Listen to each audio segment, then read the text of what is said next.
તો જય શ્રી રામ મિત્રો, ફરીથી અમારા નવા વ્લોગમાં તમારું સ્વાગત છે। તો આપણે આવી ગયા છે બગદાણા બાપા સીતારામના દર્શન કરવા માટે।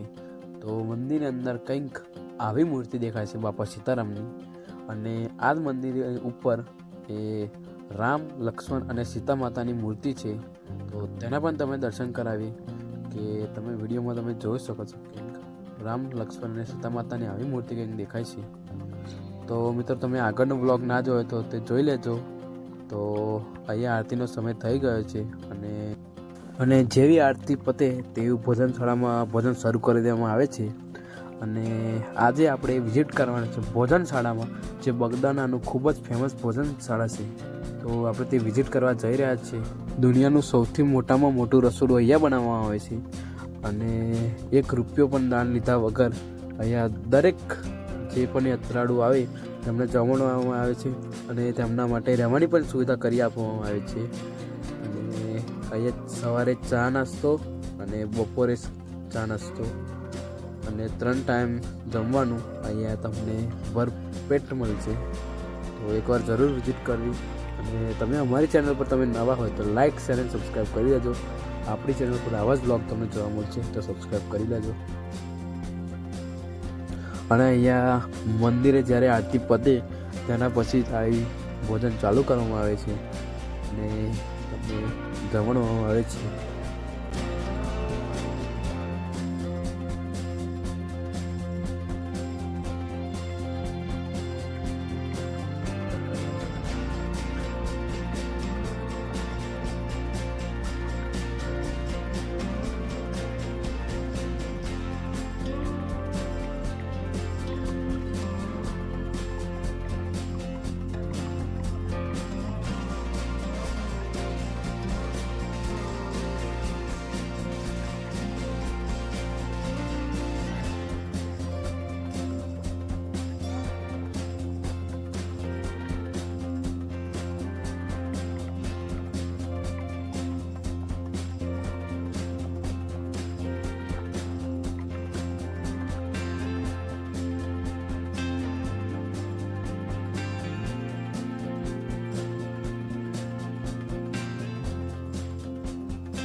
તો મિત્રો, તમે વિડીયોમાં જોઈ શકો છો કે ગમે તે યાત્રાળુ આવે, ગમે તે દર્શન કરવા માટે આવી હોય તો બાપા સીતારામનો પ્રસાદ લીધા વગર અહીંયાથી આવી જાય એવું કહેવામાં આવે છે।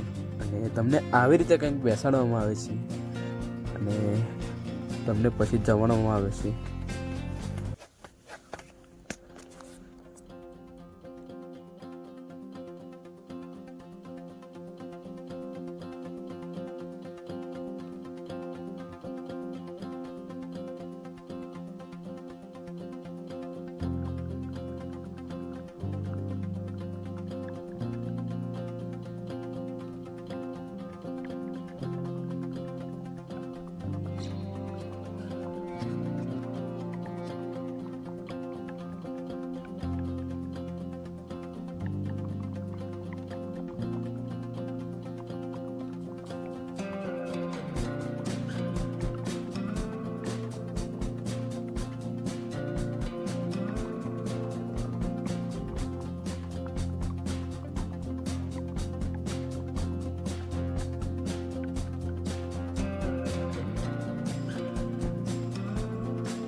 તો મિત્રો આવી રીતે કંઈક ભોજન એ પીરસવામાં આવે છે.